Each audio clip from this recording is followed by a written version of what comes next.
Grabe naman to. Alam mo guys, hindi pa rin ako makapaniwala. Sobrang ganda ng view. Nakikita ko lang to sa Google. Okay. Nahingi ako ng sign kay Lord. And that sign is still not happening. Pero,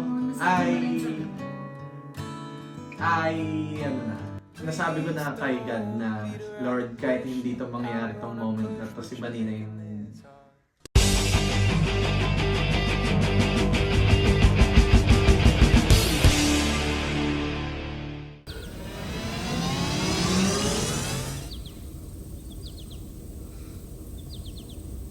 Good morning. Grabe guys, mamimiss ko ang ganitong napakagandang view ng Bacoor, Cavite. Hey! Bye for now. Bacoor, Cavite. Let's go to Europe!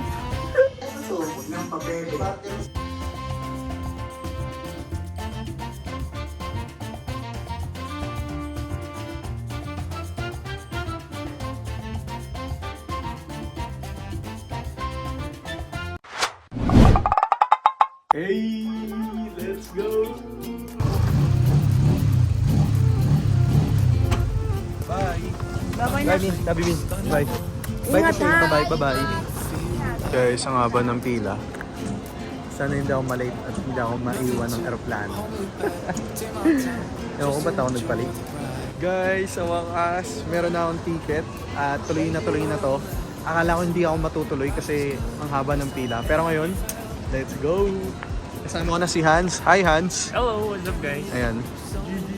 That's Robert. Oh, yes. Thank you, sir.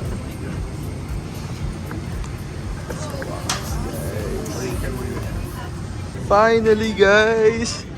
Dumating ang aking maleta. Kasama ko na si Yani. Hi, Yani. Hi, Europe! Let's go, Europe! Hello, Europe! Ay, sa wakas, nandito na tayo ngayon sa Greece. At kung napapansin nyo, hindi ko kasama si Baninay. Ang kasama ko lang si Han sa kasi Yani. Ang cute naman ng meow! Siguro-guri-guri ha? Laka mo naman, ano bang lengguwahe mo? Kamera berembre ha? Meow! Grabe, ang ganda ng view dito guys. Tingnan nyo naman kung gaano kaganda dito. Sayang wala si Baninay. Dito ako pumesto para kitang-kita ko yung view. Ayan. Hindi ko pa rin lubos maisip nandito ako ngayon. Guys, konting panahon na lang at makikita ko ng aking jowa. Ayan. Magmi-meet na ulit kami sa wakas. Finally. Ayan. I have already. Thank you. Ayan. Meron pa tayong pabulaklak. Courtesy of Yani. Sa wakas, grabe guys. Magkikita na kami. Tagal namin din nagkita, mga 24 hours na din.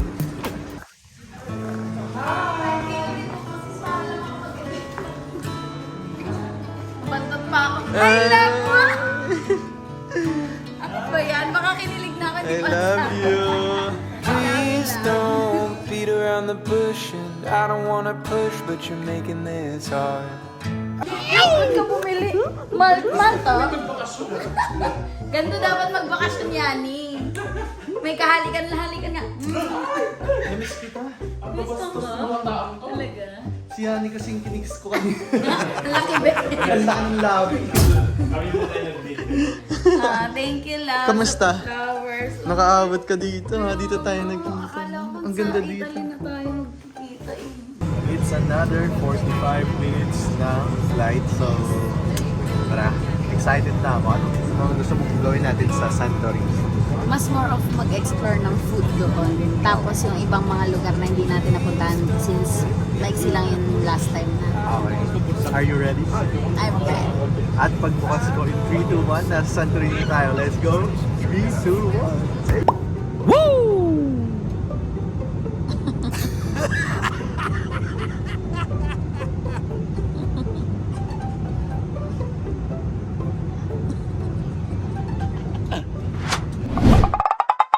No sleep, my veins run dry, I'm empty. I can't see, I'm blinded by this concrete. And I should call you, see what you've been up to. I've been wondering, how far did you go in 7 months?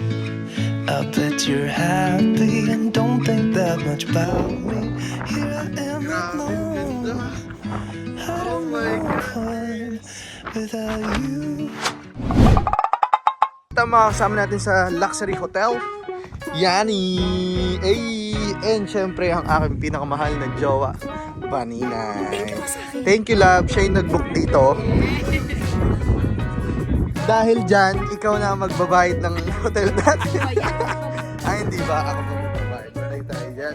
Grabe naman to. Thank you, Lord. Alam niyo guys, hanggang ngayon pa rin ako makapaniwala. Sobrang ganda ng view. Nakikita ko na to sa Google. Alam nyo, kahit second time ko na ngayon dito, sobrang na-amaze pa rin ako. Kasi tingnan nyo naman guys, hindi ko alam bakit puting-puti lahat ng bagay dito sa kanila. May pinapatupad ata silang batas dito. Pero mag-research muna tayo. Let's go! Something's changed, you can't see my face in the crowd no more. Something's changed, you can't see my face in the crowd no more. Chillin! Kami alam mo si guys, pero kaya hindi pa namin doon, nagkakaw kasi doon tsaka ba yun? Grabe ka ng view.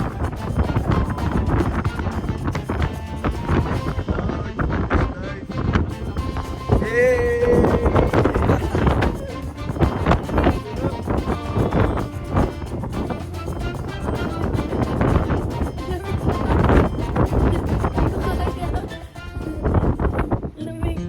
Masaya ka lang. Tayo ngayon sa Santorini.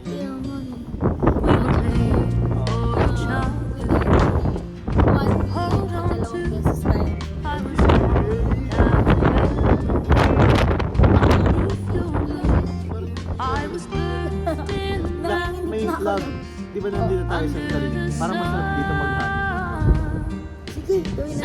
Santorini ko lang tayo. Sabi nga nagsabi sa akin. Oh my God! Oh, hindi pa pala kami kakasal ngayon. Papasok muna kami sa loob. Tignan nyo naman guys, ang swimming pool. Ayan. At aming view. Grabe. Pero sobrang namin sa labas. Oo. Ay! Hala! Sarado natin. Hi guys! Kamusta kayo? Ayan, si Yani. Yani Fine. Hi Hans.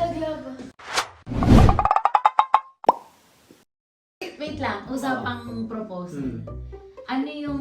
Tanungin mo ko kung ano yung mga do's and don'ts ko. Dali na. Ito naman masyad. Alam mo, hindi ko na kailangang tanungin. Nagpupunta kami sa Cartier. Sabi niya, ay ganito yung gusto ko, love. Ganitong cut. Ito mismo. Ay, pwede na to. Aba, Diyos ko po, Rude. Ang must-have ko, pag magpo-propose ka, dapat may videographer at photographer maganda. Ha? Yung number one at number one. Paano kung ngayon ako mag-propose, ayun lang yung camera, masaya ka na? Pwede na eh. Woo! So, lamang, hindi wala tayo ng mga shot na marupet. Number two, that's alam ng pamilya ko. Ayan. Number 3, pwedeng grand, pwede ring intimate, pero gusto ko from the heart. Tapos number 4, 5 yan eh. Ngayon lumabas. Wala to siya. Hindi niya ako pinapressure nito. Number 4, kailangan magandang gamit ko at prepared ang aking tapos? Kung hindi mo man ako mapaniyasan gamit ang aking mga best friends dyan na dapat may dala ka ng pangkuko. Ayan. Tapos, pag nag-baby kami, yun na yung focus namin. Hindi na pwedeng gusto namin mag-travel na mag-travel, di ba? Or di kaya katulad nung may moment na nag-travel si Baninay pa Europe, gusto niya mag-isa mag-travel, di ba? Binigay ko yun. Hindi niya magagawa yun kung may baby na kami, di ba? So, actually, tinatanong ko yung mga may baby nating tropa. Kasi pwede naman, pwede yung paalaga mo. Pero sabi nila, ng mga may baby na, ikaw na rin daw mismo Yung ang ayaw. aayaw na umalis katabi ng baby mo. Kasi syempre, baka Sa mag-ano ano, ka. yun na yung focus talaga. Oo, kasi kaya sabi ko, oo, madaming mga bagay na gusto ko na. Pag andyan na yung baby, ready na ako, wala na akong, ba't di ako makapagawa ng ganyan?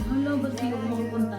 Alam mo yun, gusto ko puntahan lahat ng mga countries na gusto ko. Alam mo yun, yung parang lahat ng country na gusto kong puntahan, puntahan ko muna. Para wala na akong at the back of my mind. Once na meron Pagsisihan. akong ganito na, bakit ikaw kasi? Siguro, kung may baby na tayo, yun na yung pangarap natin as family na. Yes. Yun na yung kumbaga fulfilled na lahat ng mga solo dreams namin. Individual na mga gusto namin gawin sa buhay. And hindi ko yung ginagawang excuse guys. Seryoso, may plano naman ako kay Vanina, ipakasalan siya. Wala na akong iba nakikita. Promise guys, hindi ko naman kailangan mag-share sa inyo or mag-explain. Pero gusto ko lang din sabihin kasi madami nagtatanong. And para din sa'yo, ayun. Na I minsan alam ko naman, I know your alam niya naman na may plano ako. Ayoko lang din naman sabihin na ganitong taon tayo magpakasal. Kasi wala na yung ano doon, yung... Wala naman. di ba? Ito ha, ganitong date ako magpo-propose. Parang wala naman ganong Gusto ko naman lalaki. ma-surprise siya, syempre. So, minsan nape-pressure ako, pero hindi ko naman masyado pinapansin yun at pinagpopokusan kasi alam ko naman na may mas magandang plano si God. In God's perfect timing, with align sa timing ko din. Na kung kailan man kami kakasal. And sana by that time, ready ka na din, di ba? Mamaya mag-no ka sa Kaya akin. kong mag-adjust. May Sa totoo ginagalit lang. ka ba sa akin? Tungkol sa ganyan. Oo. Pag lang... So meron. Hindi! Meron Pag daw. nag-aaway, hindi. Di ba lang na inaway kita noon? Oo. So, parang kasi nagmadali ako for a time na parang, wait lang. Meron kasi ako nababalitaan na nahihirapan magbuntis. Paano ba ganun ako? Yung parang pag may naririnig ako na problems ng iba, baka mangyari sa akin. So go ngayon na, parang ganon. So nape-pressure ko, dali no. Tapos ito pa, minsan, gusto kong iplano yung year ko. Ito lang yung pinaka-issue.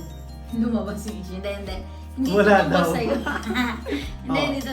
Kasi parang nagpaplano ako for this year, anong gagawin ko? For this year, anong gagawin ko? Every New Year ba nangyayari sa akin to? Or every birthday nangyayari sa akin to? Gusto ko i-plano. So, wait lang. Itong plano ko, paano pag nag-propose bigla si Love ng year na to? So ako, Love, kailan ka magpo-propose? Gusto kong planuhin kasi medyo ganun akong tao. Gusto ko na, Pero sabi ko noon, syempre, eto. di ba, hindi naman pwedeng, sige, mag-usap tayo ng ganitong taon tayo magpapakasal.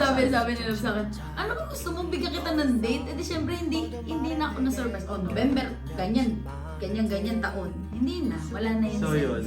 Pero dumaan naman na kami sa facing na gano'n. And now, we're open about sa mga plano namin. Ayoko lang magbigay ng specific na date and time. Baka kasi maganda masyado yung kuha niya doon. Syempre, kailangan naman Pero, ako postura. ayun lang guys. Uy. So, yun lang. Wala na. May tanong ako. Oh, ano? Last na to, last part na to. Ano yung kino-consider mo para sa moment na magpo-propose ka na? Oh, sige. Ito seryoso General lang walang specifics. Ito, Para ma-surprise. seryoso. Ikaw consider ko. Actually, nahingi ako ng sign kay Lord. And that sign is still not happening. Oo, Pero, nasabi mo na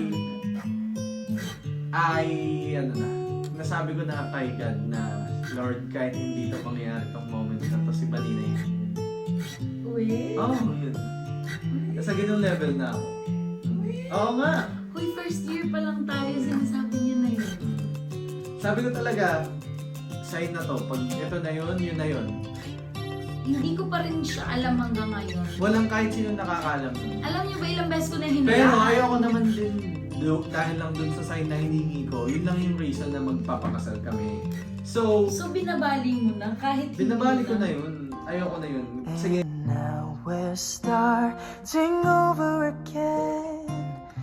It's not the easiest thing to do. I'm Ikaw na yung sign, yun na. inside again. Oo nga. Masyado. Sige na guys, maraming salamat. Guys, maraming salamat sa pagnood at dito na namin tatapusin ang aming vlog. Subscribe kayo guys kay Baninay and sa aking channel.